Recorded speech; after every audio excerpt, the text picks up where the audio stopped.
E aí pessoal, tudo bem com vocês? Espero que estejam todos bem. Na aula de hoje vamos falar sobre a importância da reciclagem do lixo doméstico. Já aprendemos que é muito importante esse processo de reciclagem para o meio ambiente, certo? Pois a reciclagem reduz de uma maneira importante o impacto que ela faz sobre o meio ambiente, porque reciclando a gente diminui a retirada de materiais da natureza, gera economia de água e energia e reduz a disposição inadequada do lixo. Reduz assim que o lixo fique espalhado de forma errada. E tem pessoas que aproveitam isso para ter a sua própria renda, que são aquelas pessoas que trabalham nos centros de coleta, centros de reciclagem. Existem muitas indústrias que usam plástico para fazer outros materiais, como sacos de lixo, copos descartáveis, pratos, talheres descartáveis. Pode reutilizar o vidro 100%, eles derretem o vidro e fazem um novo pote de vidro. Papel, eles podem utilizar para fazer folhas recicláveis. De acordo com uma pesquisa realizada pelo IBGE, são produzidos cerca de 180 mil toneladas por dia de resíduos sólidos. Esses resíduos eles poderiam ser reutilizados para a produção de novos produtos ou como fontes de energia. Mais da metade desses resíduos sólidos são jogados de forma inapropriada.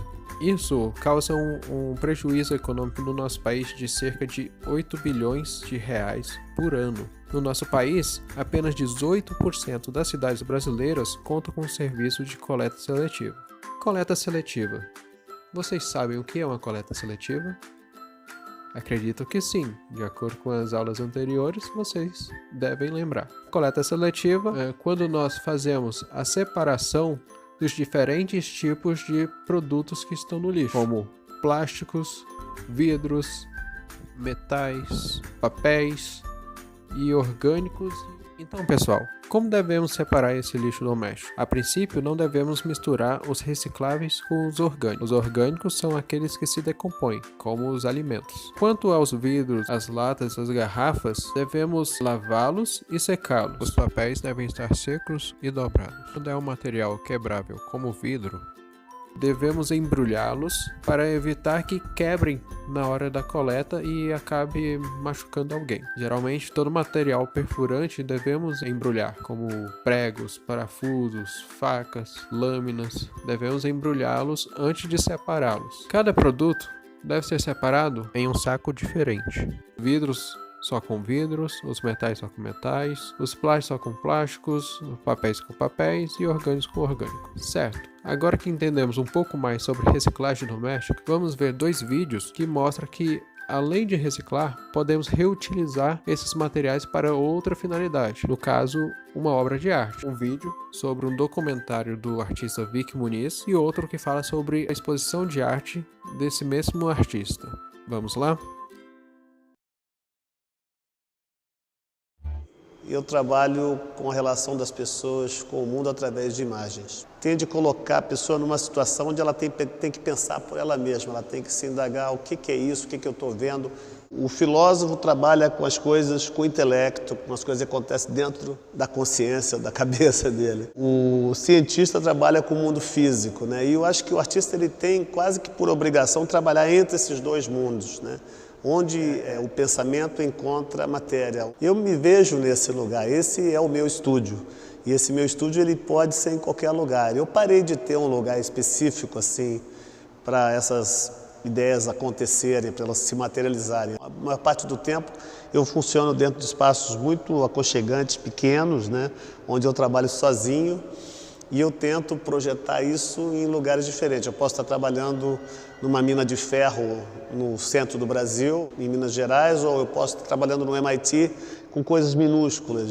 As pessoas falam, você faz coisas com diamante, com chocolate, com lixo, com linha. Não, eu uso esses materiais malucos porque isso me proporciona diferentes processos. O material verdadeiro do artista é experiência, é vida. Eu tenho um ateliê funcionando em Nova York e um ateliê no Rio de Janeiro simultaneamente. Eu estou nesses dois lugares na minha cabeça ao mesmo tempo. Então eu estou falando com os assistentes nos dois lugares. Por exemplo, esse trabalho aqui, grande parte dessas obras foi feita em Nova York. Foram enviadas por mídia digital e impressas aqui. Sempre as minhas experimentações mais interessantes acontecem em Nova York e São Paulo. Eu sempre mostro coisa nova aqui.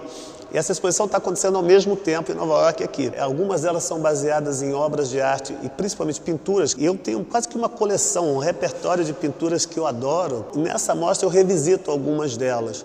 Algumas são curiosas porque mostram pintores em fases que a gente não conhece, como Ad Reinhardt, a Agnes Martin. Mas cada uma dessas obras, ela representa uma ideia diferente. Ela tem um tratamento diferente, onde minha curiosidade levou para um ponto determinado, que ainda é um momento de experimentação. E geralmente, quando eu sei que eu estou chegando lá, é o momento que representa as obras que, com o passar do tempo, acabo gostando mais. A exposição de Nova York, nenhuma obra é igual, mas elas são meio parecidas em escala, em tamanho, né? E o tema é o mesmo. É engraçado que aqui eu uso mais artistas americanos, né? Tem o Cícero Dias aqui, mas tem o Popova, Ad Reinhardt, Arthur Dove. E em Nova York eu tenho muitos artistas brasileiros, né? Eu tenho o Burle Marx, tenho o Willis de Castro, também o Cícero Dias. Eu gosto muito de pintura que ela meio que oscila entre representação e abstração. Eu havia feito um livro grande, né, de 30 anos de trabalho, há uns 4 anos atrás. E fazendo isso você percebe que tem alguns, era como uma árvore, você tem todas essas escolhas, tem uns galhos que pararam num determinado momento. Um desses galhos era o fato que eu mexia com fotografia uns 20 anos atrás, mas eu tinha muita liberdade de interagir com a superfície da fotografia, cortar e brincar com ela. O momento que eu comecei a fazer imagens maiores, é óbvio que ficou ridículo, eu não ia imprimir uma coisa grande para depois cortar. E eu acho que por uma razão econômica, eu parei de interagir e meu trabalho ficou muito resumido ao trabalho que eu fazia antes da fotografia. A fotografia era como verniz, que dava aquela obra como pronta, né? E essa superfície sagrada, ela foi ficando cada vez mais preciosa e depois de 20 anos eu comecei a pensar, pô, agora a gente consegue interagir com a imagem porque tem impressões inkjet, que elas são super boas, né? Ela pode ser feita em papel de aquarela. Foi nesse momento que eu descobri que seria uma ótima oportunidade para começar a trabalhar imagens em que esse trabalho continuava depois do ato fotográfico. O que vocês estão vendo aqui, que é muito importante ressaltar, é impossível de fotografar. A pessoa tem que vir fisicamente. Você está lidando com um objeto que ele existe em camadas de representação. São 3 ou 4 camadas por objeto, né? E que, pelo fato disso ter sido fotografado e refotografado inúmeras vezes, você está lidando com sombras de diferentes tempos. Existe uma confusão visual, uma ilusão muito forte, e existe também uma situação temporal, onde você está lidando com sombras que aconteceram em tempos diferentes, inclusive com a sombra do presente. E isso é importante dentro de um contexto onde você pode acessar qualquer imagem do mundo através do seu telefone celular. Essa banalização da imagem, né, ela faz com que tem que meditar um pouco sobre a importância dessa conexão entre o imagético e o físico. No momento que essa membrana, né, que a gente foi polindo, ela era tão fininha que a tecnologia digital foi com um pino, assim, foi com uma agulha e pum, estourou. A imagem se tornou uma coisa autônoma, ela existe independente de um suporte físico. Ela fica muito mais fácil de ser transmitida, mas essa relação com o físico, essa independência, né, ela talvez seja o que tem gerado esse déficit enorme que nós estamos acumulando com a realidade. Tudo fica por conta de opinião, de manipulação, de spinning, mas eu acho que o que o artista tem que criar é um espaço onde as pessoas possam ter oportunidade de pensar por elas mesmas, que elas possam ter uma situação onde elas estão ali, na frente de algo, e elas têm que calibrar a relação da realidade dessas coisas, mantém com o intelecto, com o que elas pensam disso.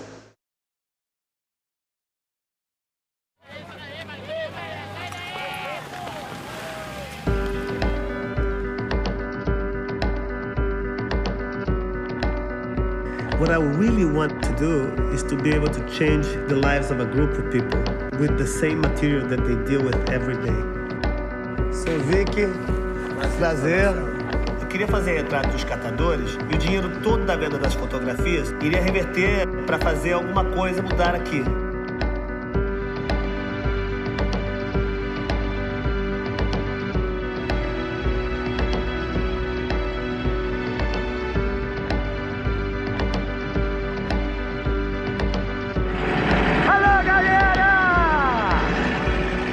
Olha só, Vic.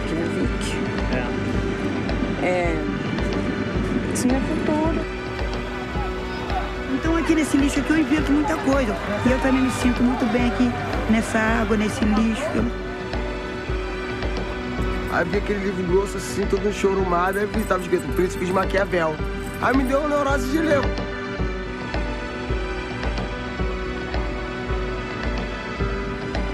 Muito bom. Pensando assim, o que você vai fazer na hora que você sair daqui do Jardim Gramado?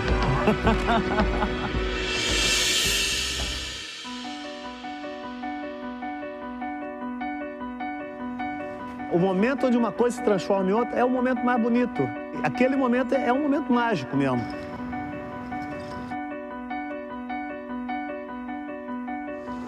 Não tenho vontade de ficar aqui, não. Pra que isso e por que isso? Obrigada.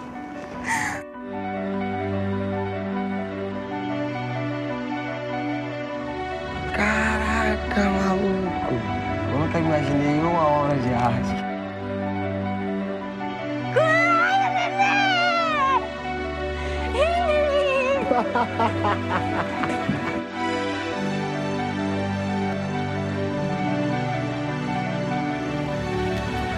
Presidente da Associação dos Catadores de Lixo do Aterro Sanitário de Gramacho. E o seu retrato fez muito sucesso no leilão em Londres. Tião Santos. A gente não é catador de lixo, é catador de material reciclável. Lixo é aquilo que não tem reaproveitamento. Material reciclável, sim.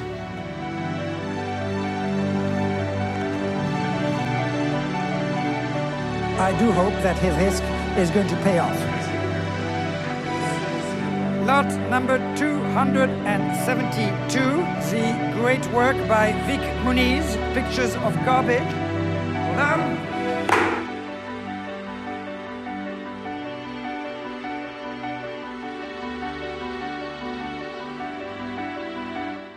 E aí, o que acharam do vídeo? Bem interessante, não é? Agora, eu quero que vocês reflitam sobre 4 perguntas que eu vou fazer. Vamos lá. A primeira. Quais são as principais mudanças de atitude que podem ser adotadas em relação ao lixo doméstico? Segunda. Você acha que é possível diminuir o lixo produzido nas cidades? De que maneira? Terceira. O que mais chamou a atenção na obra do artista Vic Muniz? Por quê? Quarta. Você pensou em alguma ideia que possa ajudar o descarte correto do lixo em sua casa ou escola? Feita essa reflexão, vocês vão responder os exercícios da página 18 a 23. É isso aí a nossa aula e até a próxima. Valeu!